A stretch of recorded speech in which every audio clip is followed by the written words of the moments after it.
Let me ask you, we've all heard that, the touring NWA champion made a standard amount. There was an expectation as the NWA champion of what your pay would be, but relative to the gate and that sort of things.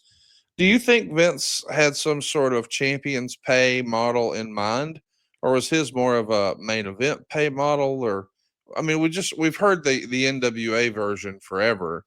Did Vince have a champion's rule of thumb? Yeah, kinda. I think for example, Austin made 5% of the net gross, so that's the net after taxes.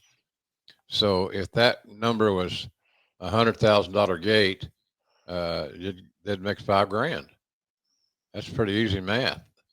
And some guys are happy with that, and some guys weren't. But it's a matter of, quite frankly, it's like I said many times, it's just a matter of communicating in a fair and upfront manner to resolve the issue if there is one.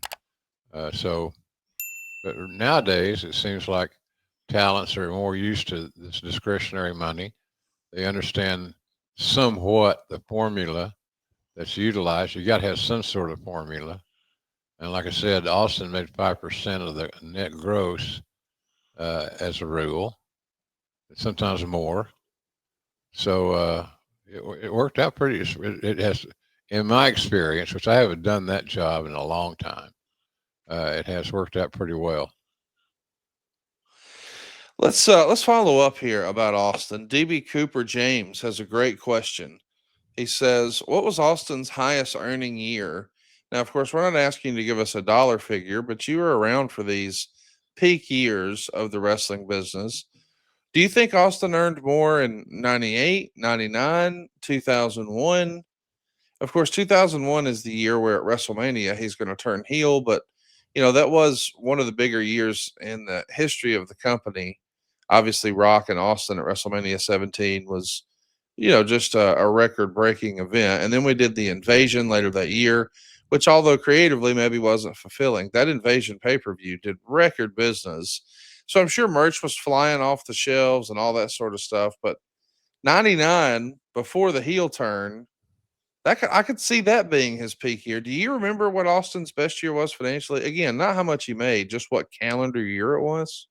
Not, excuse me, not really. 99 would be a good educated guess. There's no doubt about Yeah. that. But I don't know, pardon me, I don't know verbatim uh, where all that stood. He made so much money.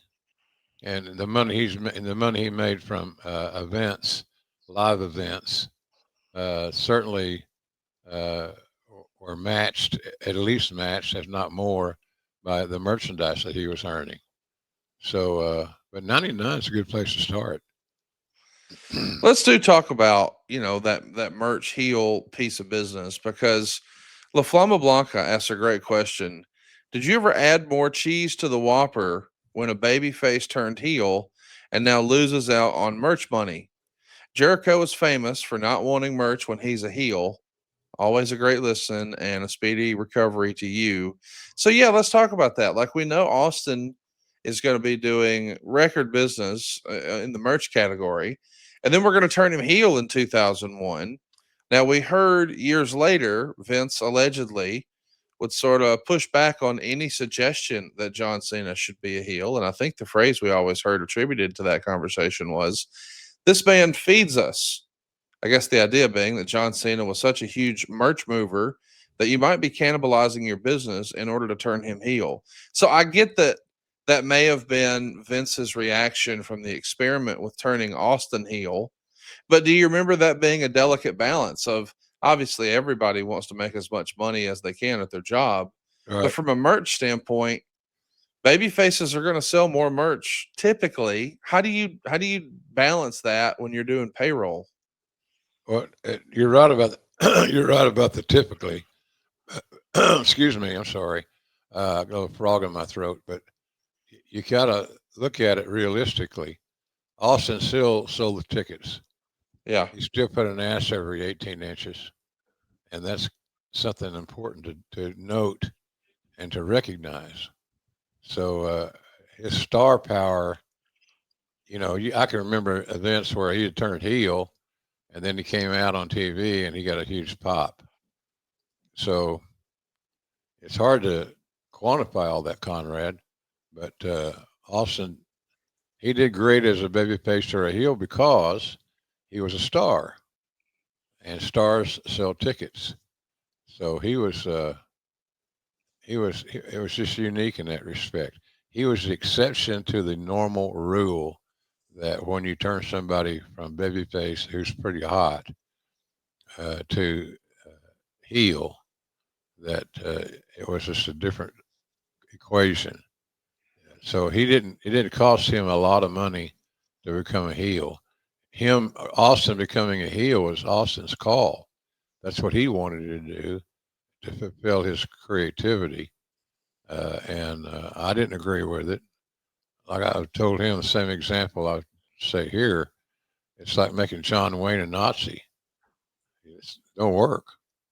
So you don't want to penalize somebody because the creative decision was to turn them heel. Because you turn somebody heel doesn't mean that they're less of a star. And I understand the questions that would arise, but Austin was just an exception to the rule. Do you remember? I mean, because I can't help but think about this in modern terms. Like these days, we see a lot of chatter online from fans who think creatively they really wish Cody Rhodes would turn heel. They think he would be a great heel. But we also see how much merch Cody is selling. I mean, he's one of their biggest baby faces and obviously their top baby face star. And as a result, has sold just bukus of merch for years at this point. So it does feel like we might be throwing the baby out with the bathwater if we've got something that's working to slow that down. Do you think that, the merch is really what kept Vince from turning John Cena heel? Like, if Vince didn't have merch in mind, is there another reason to keep a character a babyface that entire time, Jim? Well, financially, yeah. If you use the old school logic and formula, but I don't know how John Cena's merchandise is doing nowadays. That he's Right. a quote unquote heel, but he didn't not become a star. He's John's still a star, and I'm sure he's still selling merchandise. So no, I don't. There are exceptions to the basic old school rule that when you turn somebody heel, that they're going to sell less merchandise. I understand the logic. I don't totally disagree with the logic, but if you're a star, you're a star. Cena's a star. Austin was a star, and you took care of those guys accordingly. Don't we all love summer vacation, relaxing, laying out by the pool, barbecues, hitting the beach, doing, well, nothing? Well, how about a summer vacation from your house payments? With SaveWithConrad.com, you can do just that. Reduce your monthly payments by making the equity you built up in your home work for you. You can roll together those high interest rate credit cards into one lower monthly payment and perhaps access some of that newfound equity to turn your house into your dream home with no money out of pocket. And how about this? You get to skip your next 2 house payments. That's right. You won't have to make your June or your July house payment. You're done until August 1st. Go right now to SaveWithConrad.com. Let my team run the numbers for you for free. There's no obligation, and if we can't help you save some cash, we won't waste your time. And did I mention we're offering a 3-year guarantee right now? That's right. That means if at any point interest rates improve over the next 3 years, you get a free refi. That's right. No new lender fees from us. So you get to save money now without wasting money later when the rates improve on a whole second set of closing costs. Why not go to SaveWithConrad.com and get a guarantee? Save money now and save money later with your friend in the mortgage business. That's me, Conrad Thompson at SaveWithConrad.com. Shoot me an email at Conrad@SaveWithConrad.com. Give us a call at 888-425-0105 or get yourself a quick quote. Even talk to a live person right now at SaveWithConrad.com. NMLS number 2129, equal housing lender. Let's take a summer vacation from house payments at SaveWithConrad.com.